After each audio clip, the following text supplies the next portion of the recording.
Hello and welcome to this week's episode of the Popcorn Wind Down. Thank you for joining us. I'm Eddie. And I'm Tammy. This week we will be discussing PD, one of our favorite TV shows.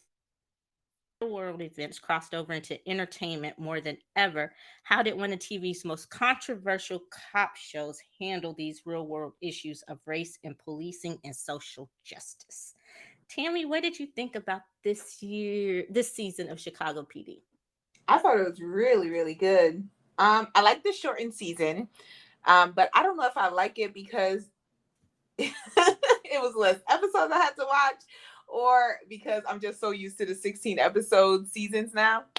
But I thought it was really, really good. They did a really, really good job on bringing in what was going on in the world without it taking away the genuineness of the show. Genuine is the wrong word, but taking away what made the show one of our favorites. um so I really, really enjoyed it. I enjoyed the fact that they didn't completely like do a 180 and completely like change the show just because what was going on, but they slowly showed you how cops were reacting to all of the changes that were going on in the world, and the reactions to policing in America. Yeah, policing from the police. And it's not an issue that you can solve necessarily overnight, but I think especially for this being one of the most even before the events of last summer happened, um this has always been one of the more controversial cop shows on television, just because of how raw it was. And let's face it, I remember Voight. I remember the days where Voight was the corrupt cop who got the intelligence unit. And slowly but surely, he never became what we call him, the anti-hero of the show. Like, he's Um, the lead, but because slowly but surely his characters never become just like 100% legit. But I think after the death of his son, and the death of his best friend, who basically went to jail to cover up for him, he was that ride or die. He became less blatantly crooked, and he always tried to make sure that his cops, um, they didn't follow in his path. He was willing to do the things that needed to be done and take the heat for them rather than having them be just full on dirty cops, if that makes sense. And you think I I'm think right? I think like with Voight, the one thing that like you love him or you hate him, but he's always gonna be true to who he is. But I love the evolution of him because I remember when he was first introduced on Chicago Fire and that whole thing, like he was a bad cop when he was first introduced on Chicago Fire. And that was the way that, and they talk about it in this season, that was the way that they got the job done. You had to work with the villains, you had to work with the bad people, you had to make some very, shady deals in order to, work the neighborhoods that, he was working. Or at least that's, the idea that we have about policing. That's what they always say, no cop is an absolute good cop. And if you're a really good cop, then you're probably a traffic cop because you've never actually had to patrol, a neighborhood or something like that. Um, but the one thing that I saw was he became even more protective of his team and his unit after Al died. Um, and he was willing to, like you said, to do whatever was necessary so they didn't have to do it, but extremely protective, but also like willing to, I don't know, like hear them out more after Al died. Um, and Yeah, also, what was the Hispanic guy? Oh my God, when he left, oh, he was like Antonio. the, huh? Antonio. Antonio, because like Al was his ride or die, but Antonio was like The the, moral compass. yeah, the moral compass. And I we're gonna go into a whole nother direction, but I love to see that that's become Halstead. And he's gonna go for it, but at the same time he's gonna want to speak like, okay, so we're really doing this, y'all, like, let's think about this first, like, okay, I'm gonna just walk away, y'all do what y'all gotta do, but I'm not gonna be here because it's gotta be at least one person that's not involved in this mess. you Yeah. know so I do love that direction as well of the show. Yeah. And Jay has become the one that does not hesitate to call him out on his shit. Yes. And that Um, was Antonio. So it's a yeah. great thing to see because he lets Jay do that. Yeah. And Rusick has become like his mini me. Like Rusick has become his new Al, but he doesn't involve Rusick as much as he involved Al into all the dirty work. But he knows that if he needs something, Rusick's going to be there, no questions asked. Um, but he still has a line that he won't even let Rusick allow to cross. Although Rusick seems pretty good at crossing those lines on his own. If you let him, Ooh, if left to his own devices, Rusick would be just as bad, if not worse, than OG Voight. Like that's just how I feel.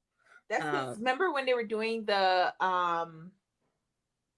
psych evaluation, and what was said is actually really really true. On Rusick is extremely loyal to the Chicago PD. He's extremely loyal to the force, and that is the reason why he's willing to do whatever is necessary because he's old school police. Like he has an old school police mindset. He's not this new age mindset. And thank goodness they have other members of their unit that is going with the changes that is happening and is saying we need to do those changes, because if it was left up to Rusick, they would be rolling like how Voight and Al used to in their old unit and everything like that. Like they half of them be in jail by now if it was left up to Rusick. yeah, they'd be in jail or dead because Yeah.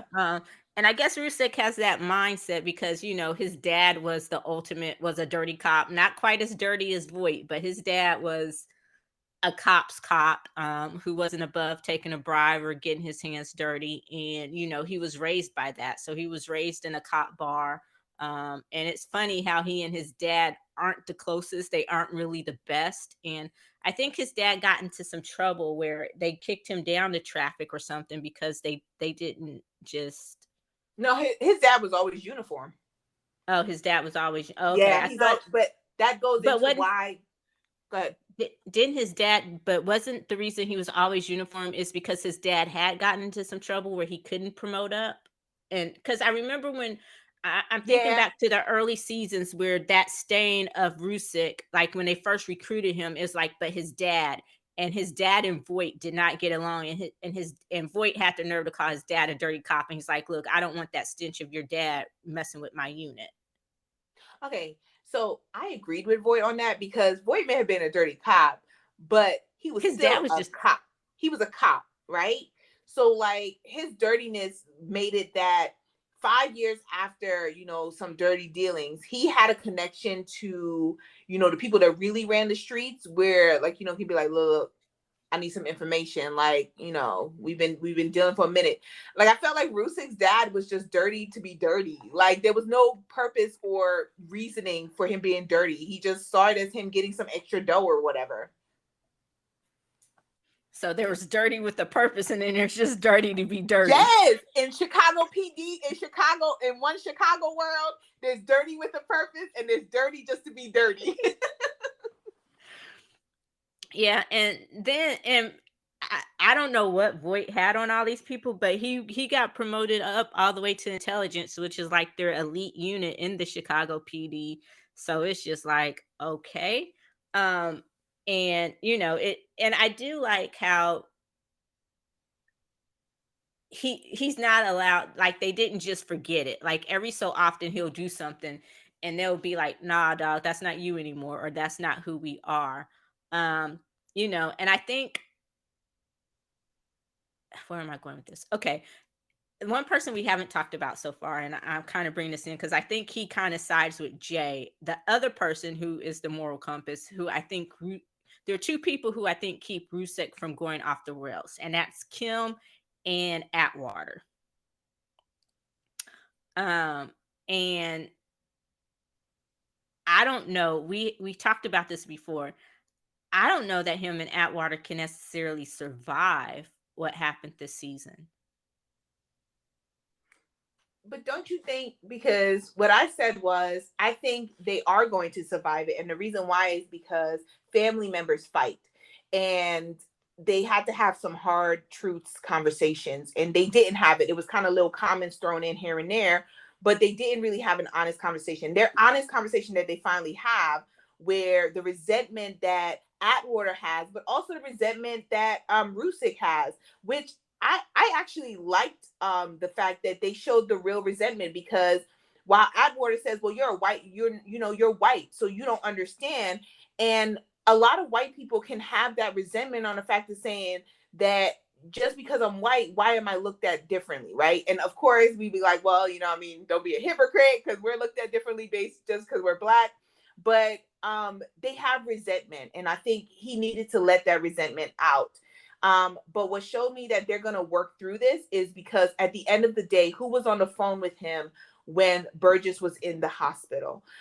He was the one who stayed on the phone with him, and said he was going to stay on the phone with him until she got out of surgery. So yeah, they do have to have a conversation. They do have to talk. But I don't think that this is going to break them. I do think that if they don't have an honest conversation, that some of the resentment will come back, but they've been able to, be best friends with this resentment for a long time.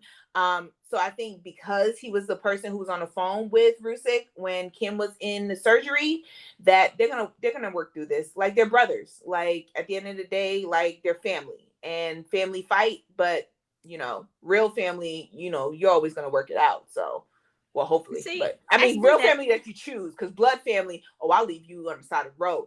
But family that you choose, like at the end of the day, like true family, you're gonna work that out. And see, I agree with that to a certain extent. So I guess I'm gonna play devil's advocate or both sides. It like I understand that, and I think at that moment the situation with Kim in the final episode was bigger than what they had been through. At that moment, it wasn't the time to be petty. It was kind of like what Haley told Rusick after Kim had gotten shot, and about how he needed to go take care of Michaela because that's what she wanted.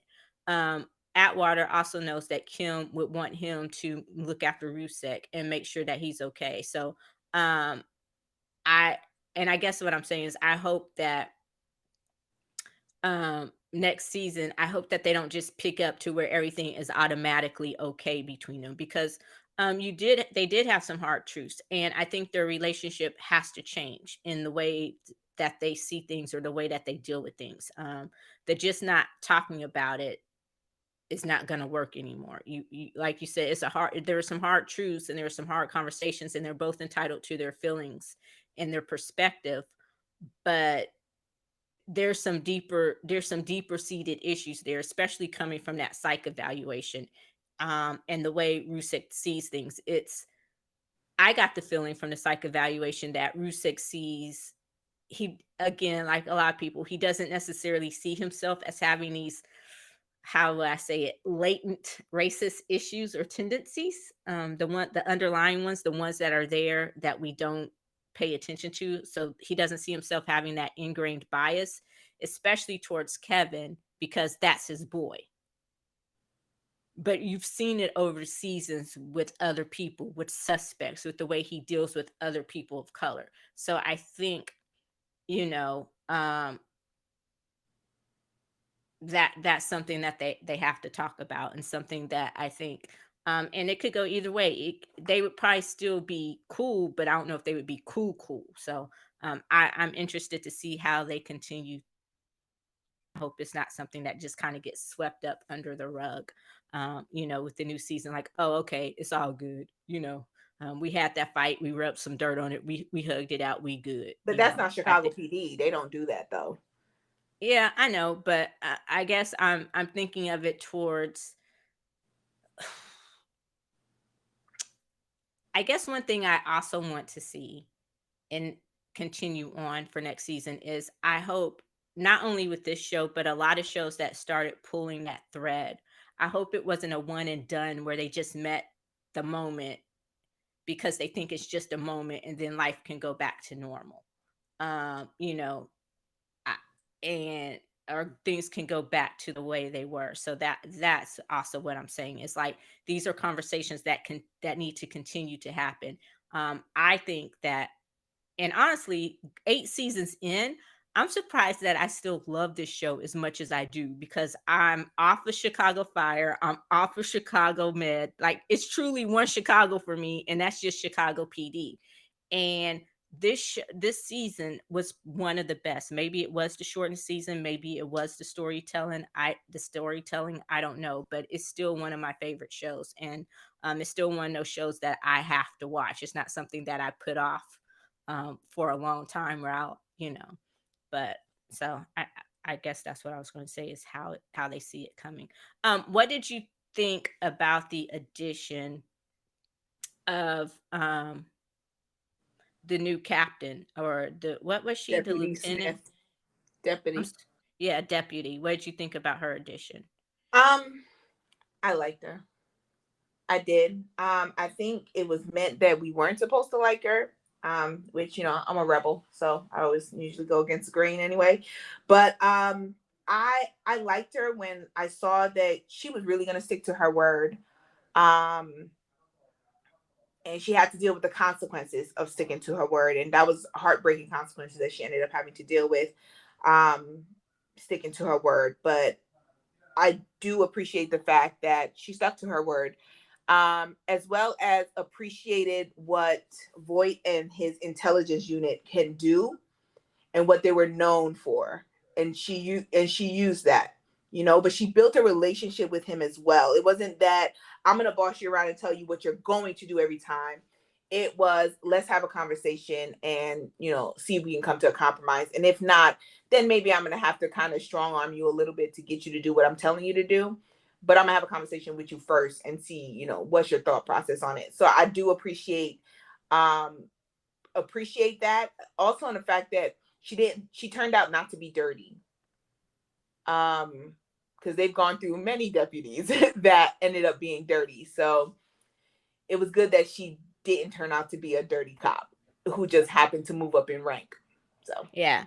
The role was played by Nicole Ari Parker. And I didn't know how. I'm with you. I actually liked her. The first few episodes were kind of iffy. I didn't know what her angle was, because, like you said, you have the ones who start off as reformers, and the only thing that they really want to reform is Voight, in other words, to try to get him out of there so they can put mm-hmm. their own dirty person in charge of intelligence. So their end game had always been to take over the intelligence unit, to use it to their own means.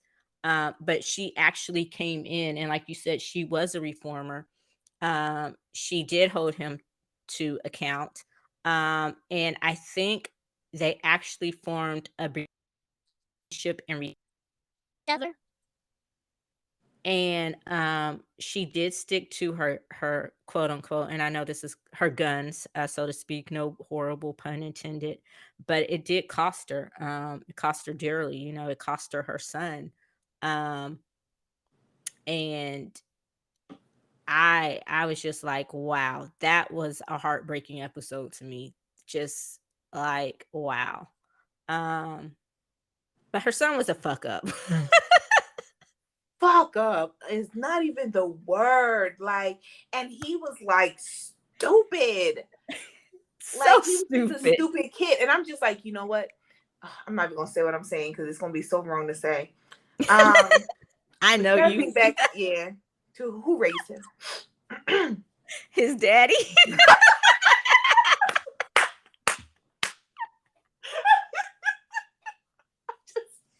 Because okay, so having an honest conversation to our listeners, what I would say is that throughout I think it was 2 episodes that her son was there before he tragically got murdered. um he was the whole time he was trying to get in with the uppity white kids at his university that he went to. And his way of trying to get in with these uppity white kids at his university was to become a drug dealer, right? So the stereotype of you being probably one of the only mixed kids, biracial kids on campus, number one, as well as being considered to be a black man on campus. Your mindset was, well, the way for me to get in with my white classmates is to become a drug dealer and to sell them drugs and to fit myself completely into the stereotype of being a black man. Knowing that his mom is what, the second highest ranking official in the Chicago In Police the Department Chicago, yep. and the And highest ranking black woman in the Chicago yes, Police Department, and and yet that is what you still. want to do.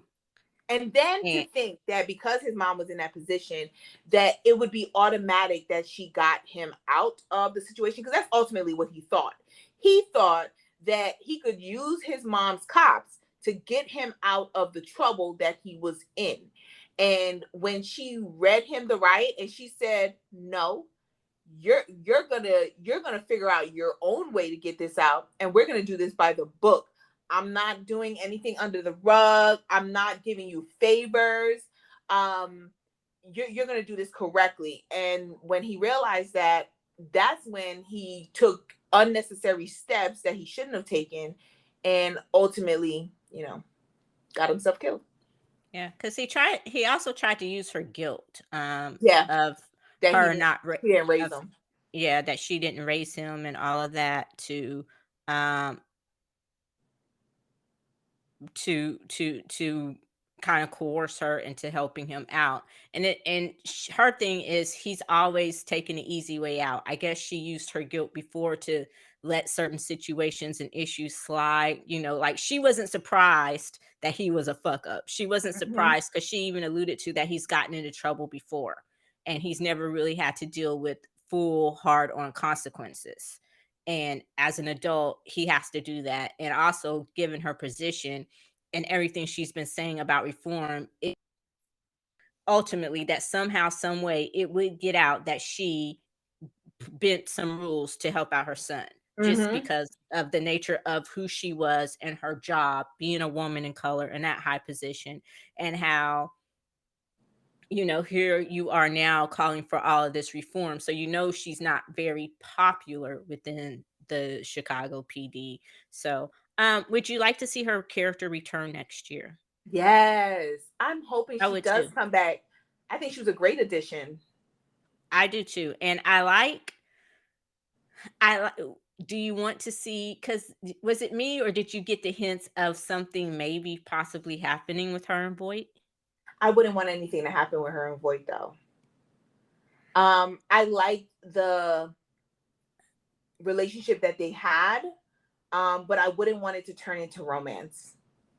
I'd want them to keep professional and become friends. Like I think a more important relationship is um them building a friendship rather than turning it into romance. And granted, it probably would turn into romance if they brought her back. Um, but I would be more satisfied with them with that friendship. On Voight having someone on his level who can also call him out on his bullshit, because Jay calls him out on his bullshit, but he's also Jay's boss. So when he tells Jay to shut up, Jay shuts up. And then he goes in, he talks to his other like his other members about it. But to have someone on his level that can also be a moral compass, and also who sticks to their word even with the horrible consequences of sticking to their word, I think he needs to see that. I don't think he needs a romance, because then it'll just destroy the relationship that they have. Ultimately, she's not on his level because she's his boss, you know. So, but yeah, Now come on, you know that don't mean nothing. It's void. well, technically on paper, she is his boss. I have mixed feelings. There's some moments I'm like, yeah, I would want the romance for them, but it's Voight, and I'm like, no, he would do everything he could. It would be destroyed. So ultimately, maybe it is best that they have just that they just build on their friendship. So honestly, I'm 50-50 on that one. I don't know. For me, it could go either way. but I would definitely love to see her come back next year. Um, um, as part of the show. I think she was a great addition to the show. Something I would also like to see next year. Um, one of my favorite characters, Atwater, has grown to me. I'm tired of him being a sidekick. I want Atwater to get some loving. Okay, Atwater needs a girlfriend. His last girlfriend ended up in prison, so he needs a love interest. Well, the one who was supposed to be his love interest ended up leaving the show. That's why. Yeah, she went to yeah, and they And she went to a stupid show at that. yeah, So I she don't went know to if it was Legends, the, but yeah. I think they also when her I was disappointed. I don't blame her for leaving, the actress, because I was when I saw that and I heard she was supposed to be his love interest. I hated the way that they did her character. Like, it wasn't a slow burn. It's just that her character was so underdeveloped. I like the character as I like the character herself. I just didn't like the way they did the character, if that makes sense. So I think that, and I understand this year it was hard to bring people in because of the situation. We were lucky just to get a show off the ground, given COVID and all that. But I do hope to see him get a bona fide love interest, not someone who's a CI or someone who is a mark for 1 or 2 episodes who he ends up having to send to prison. My man Atwater needs some bona fide loving. So that's Chicago PD peoples. If you're listening, give Atwater loving. I'm gonna start a campaign. Atwater needs love too. So what do you think about Halstead? Speaking of loving, what do you think about Halstead and Haley? Finally, I do not like Upton. She's the not. She's like my least favorite member of the unit, and that includes Voight. Which, granted, I like Voight. I do, but like he's not like my top three or anything like that. But he serves he serves a purpose and he does it well. Um, she like I couldn't even feel sorry for her with all her bullshit that she was like her emotional bullshit that she was going through. Like I felt nothing. I was just like, oh fucking hell! Like you gonna bring Halstead down with you? Um, but yeah. But at the same time, I think they have good chemistry. I think that if they continue to grow their relationship, that they can be on the same level as Burgess and Rusick, which I absolutely love them two together. But her as an individual character, I'm not a fan. But her with Jay, I'm okay with it. Like I like the development. I like that Halstead is like he's not the weaker one, but like he's the one that falls faster and harder, and he's done it twice already. Because when what was the girl's name? Sophia Bush's character. Oh fuck. Aaron. I just remember her first name. I don't Okay, remember her yeah. last name. So when he was with Aaron, like remember, like he fell hard and fast for her as well. Like he was the first one to, fall in love, with Aaron before she really like, decided to accept him and just go for it with him. And the same thing kind of with Upton. Like Upton was like, all right, we're gonna have sex, we got good sex, like we doing good. And although like you knew that she had feelings for him and she did love him, he was the first one to say it. He was the first one to fully fall hard for her, before she did it for him. But I'm okay with it. Like at the end of the day, like it's fine. I mean, you gotta have some romance, I guess, right? I think it's Atwater needs romance. Hashtag Atwater romance. Okay, sorry. I told you I'm starting a campaign. Go for I it. think I think she was always there. If you go back to, was it last season or the season before last when he got shot?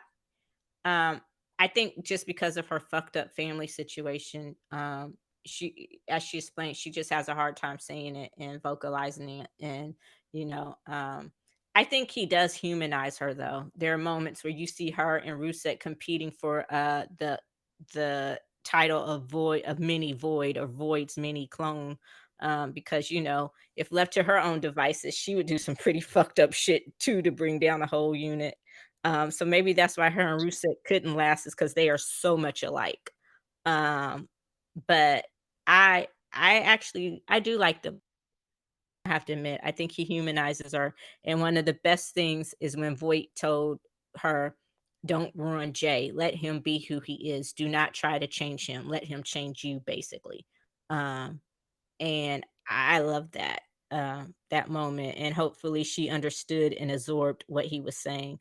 And that was one of the things that I like about him, is he knows who is who, and he knows that, hey, he needs Jay as much as Jay pushes back against him and fights him on certain things. He needs Jay.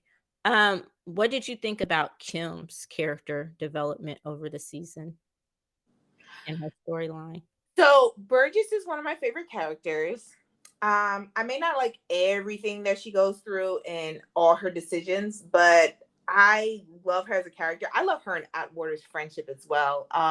Kind of sad that it wasn't shown as much this um season, because in previous seasons, like, they have portrayed them as they're the best friends. And I guess in order to make sure like romance campaigns don't start with them too, they kind of backed off on how close Burgess and Atwater was, and now it's Atwater and Rusick, which, to be honest, they were not as close. But I do like her. I like the fact that, based off of what she went through with her miscarriage and everything like that, that she became a mom, and she jumped in feet first. And I'm all about adoption.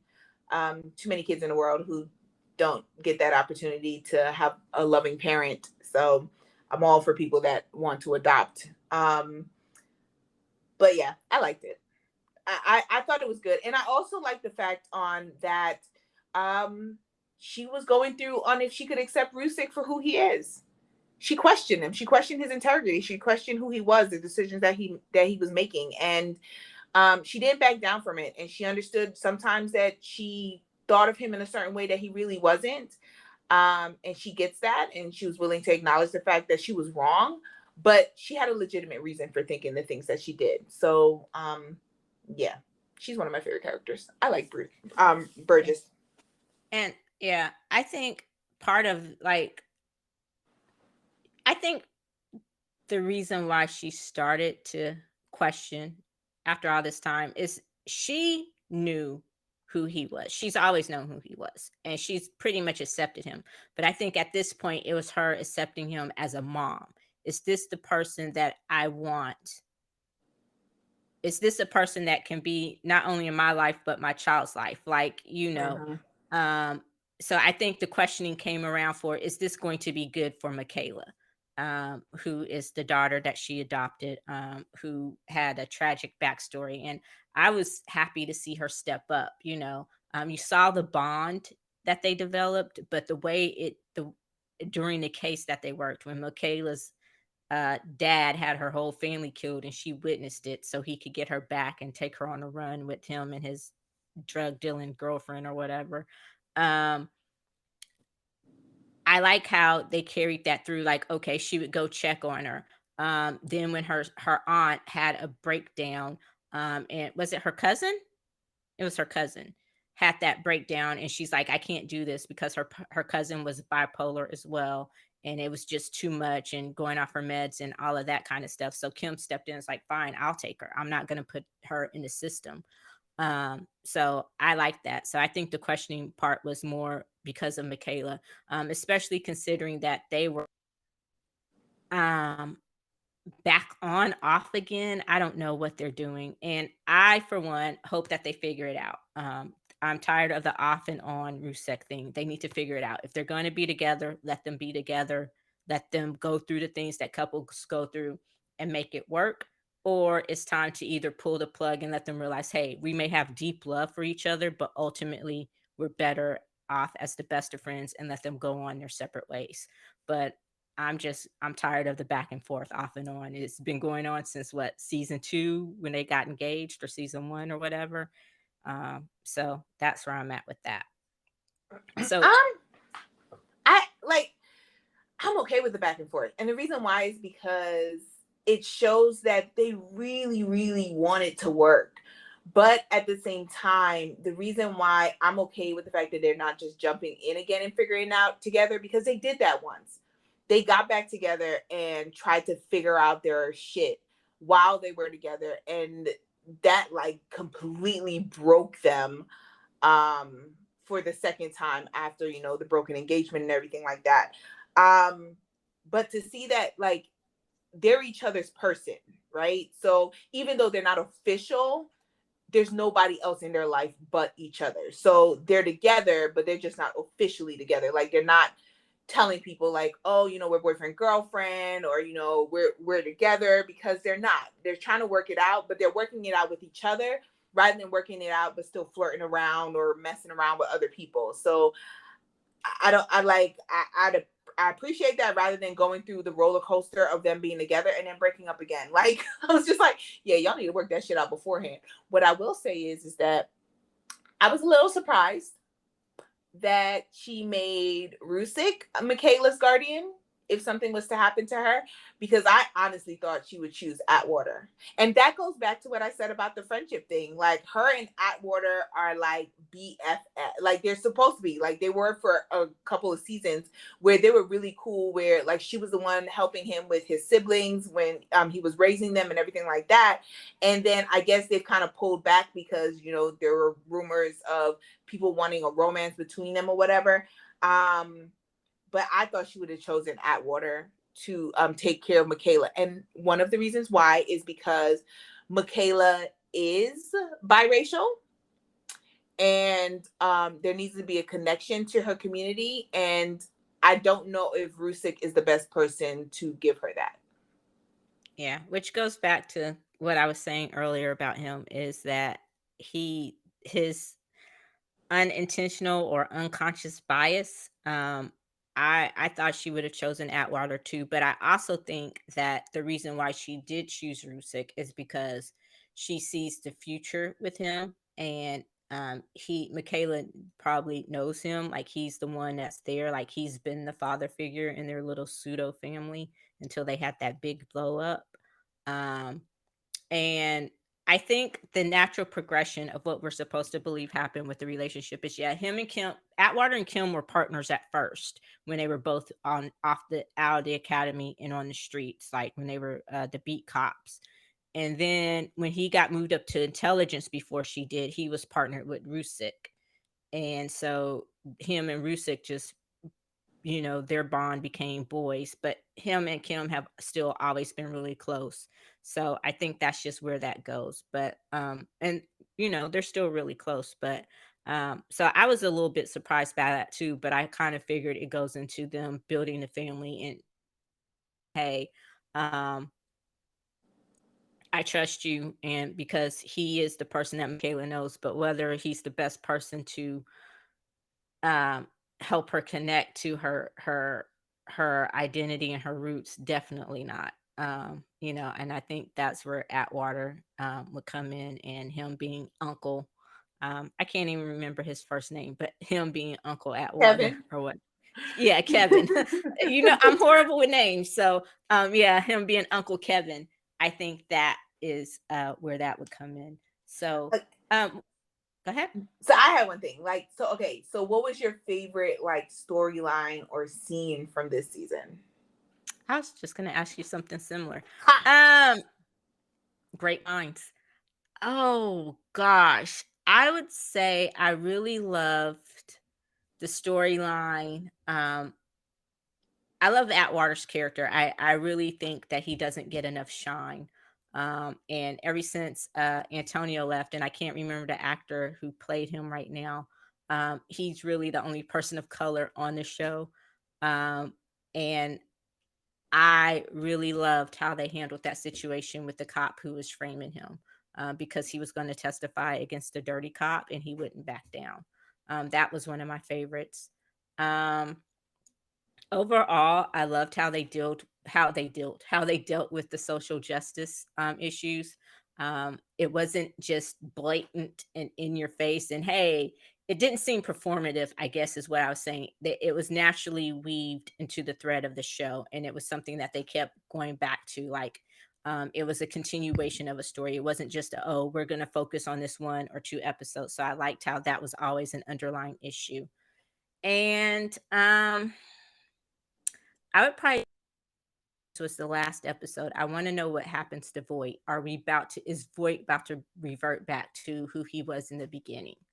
Or was this a one-time thing just because a member of his unit was in trouble? Like, I'm interested to see where that would go. So those were probably some of my favorites. What about you? I got two. So one is one of my favorite scenes, and I even went back and watched it a couple times, kept replaying it, was when the cop family was basically threatening Atwater, and it spilled into them basically shutting out the whole intelligence unit from getting assistance or anything like that. And Atwater shows up at his house and he says, "What you gonna do, kill me?" And he says, "No, but I'm gonna tell you your choices." And when he basically said, like, "I will quit my job and I will go and use the media for what it's been used for, and I will completely destroy you. I will destroy Yes. you. I will destroy your family. I will destroy the whole Chicago PD if I have Yes. to." And I love that, because the fact that he had to really, Atwater didn't only think of himself, but he was also thinking of the fact, like, when Rusick got shot in the chest, and thank God he was wearing like a bulletproof vest, and he was just like, so now this is not just me. You're not just going after me. You're not just going to go after like my house and my siblings, but you now going after my unit. So I'm gonna have to show you what in today's world I can do to you without even raising my gun or anything like that. And so that was one of my favorite scenes. And then another one of my scenes was when that white cop shot the black kid, the young black man. And Oh, yes. in his head, what really hit me was, because this is what I loved about Chicago PD this season, is that the white cop was so strong in his justification. Like, he was like, he moved for his weapon. And you knew, like, that is what he saw in his head.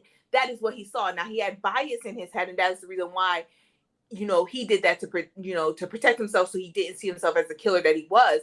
But when they finally showed him the video, when Atwater showed him the video, and his facial expressions when he realized that he really did shoot this unarmed black kid, like that whole, like, the whole warehouse scene that they did with that was strong.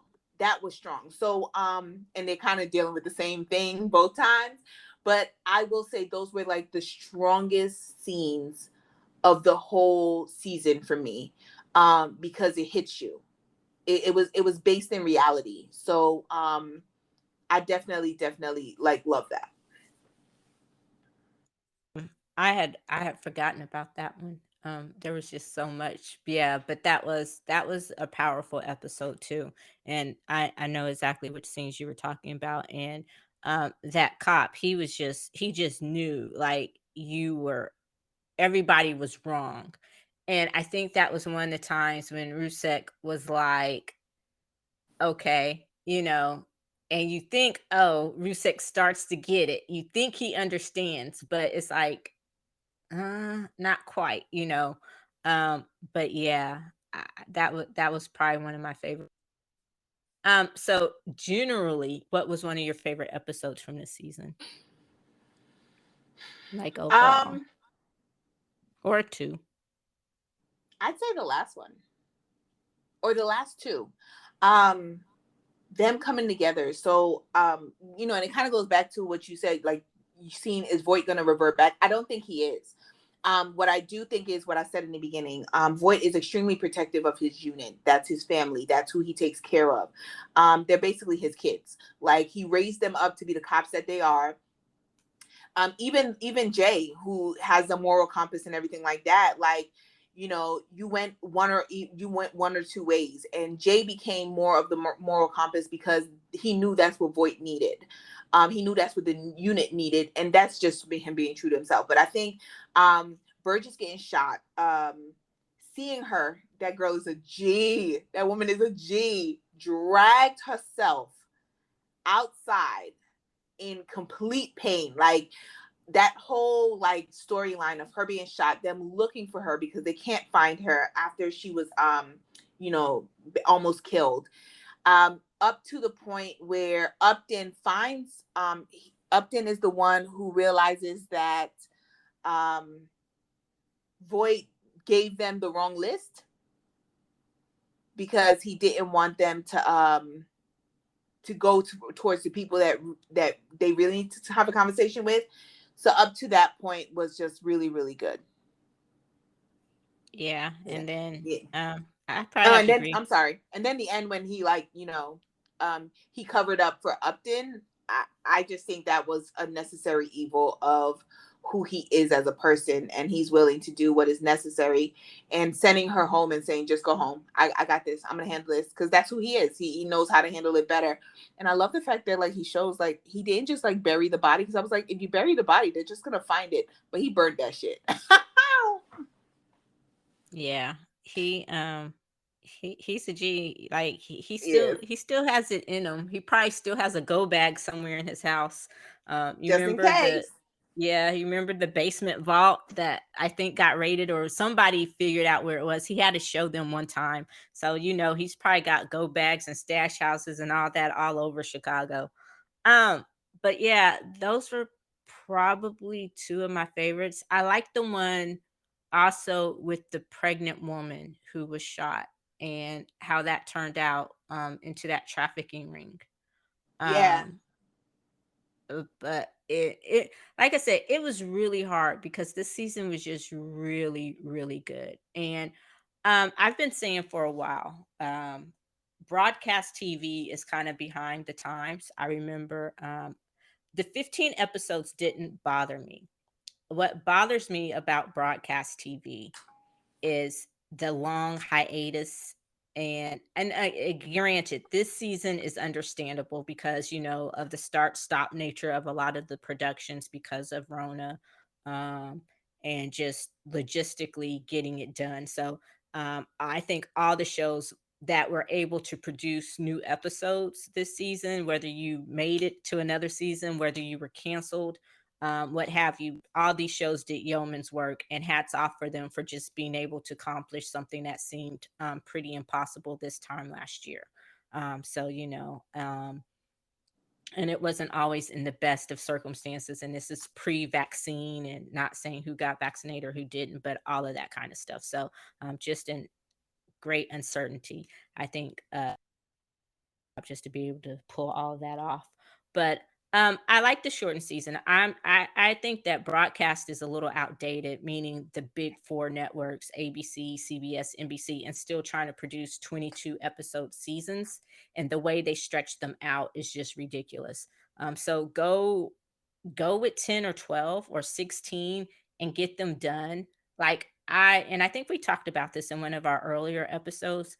Um, I would have been okay with them shooting, going back to work when they shot, when they did, and instead of trying to put it on the air in October and November, just waiting till January and giving us all the shows, or, you know, all the shows at once, instead of breaking it out over this long expended 10-month period where you get one new show and then one new episode, and then you don't get another new episode until like 4 weeks later. That drives me crazy. So that may be something they need to just check out in regular times, to just kind of, but the condensed season didn't bother me. Anyway, so any thoughts on that before we wrap it up? They should just do what Sleepy Hollow did.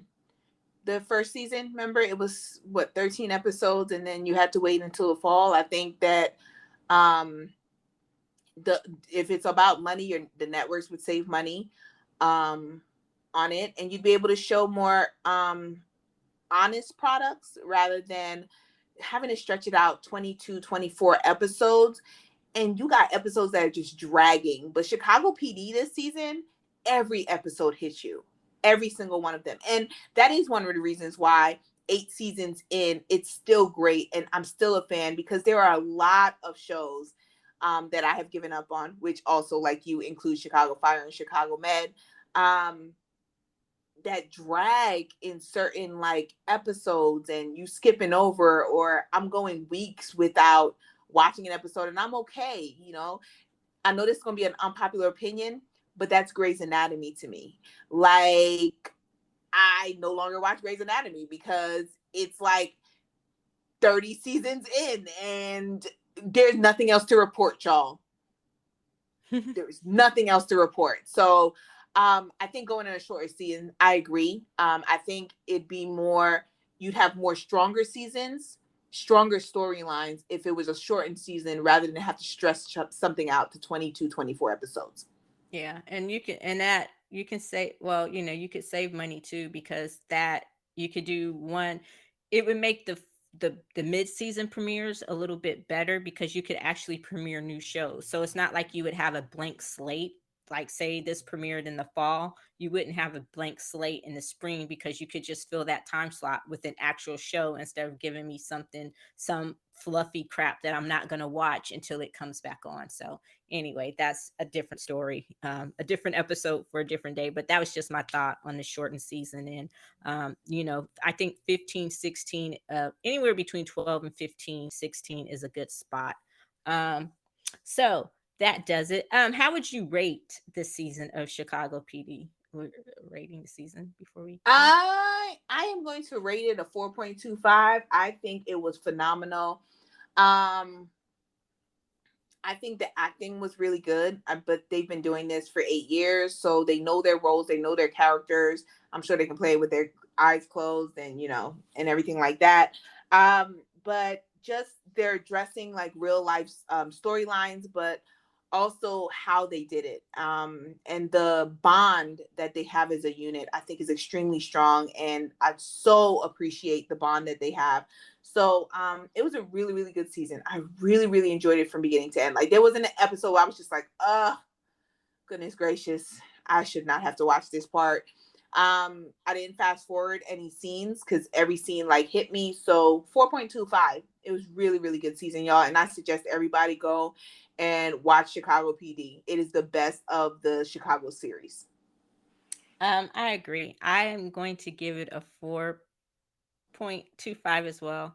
I wanted to take off to, I was going to originally give it a 4, because, I need hashtag @waterlove, but I love it, and it makes me nostalgic for my semi hometown, Chicago, which really is a beautiful city. I know Chicago has a bad rap. I love the fact that they actually film in Chicago, and the snowy scenes just makes me so. I'm like, oh, I wish I were there, especially in the wintertime. Yeah, Um, I agree with you. Jersey, so I it miss you. oh god, the swamp, but it makes me miss the shy and being at home, and oh, the deep dish, gosh. Anyway, I could do a whole episode about Chicago, but which is really a better city than it has a reputation for being. um so yeah, I give it a 4.25 as well, and I really do hope to see some of the continuations of the storylines. And like you said, 8 seasons in, it just still gets better, and it's already been renewed till season 10 at least. So and it is the best of the Chicago series. So we'll see where it goes, and if they take our advice, any of our advice at all. Dick Wolf out there making that money, owning 3 networks now. But so yeah. Be sure, I think that does it for this week's episode of the Popcorn Wind Down. Be sure to join us next week, where we discuss Love It. Not wait for that one. That is going to be so good. Yes. Anyway, be sure to check us out on Apple Podcasts, Spotify Podcasts, Google Podcasts, at our website, thepopcornwinddown.com, where you can catch up on the latest in entertainment and daily pop culture news with the Daily Wind Down. That's the plug. Pop, pop, pop. I'm still hoping Tammy will get me a sound effect for our anniversary. Some people want rings, some people want cars, some people want houses. I just want a fucking sound effect. Okay, I'll work on that. But again, thank you for joining us as always. And until next time, I'm Eddie. And I'm Tammy. Bye. Bye.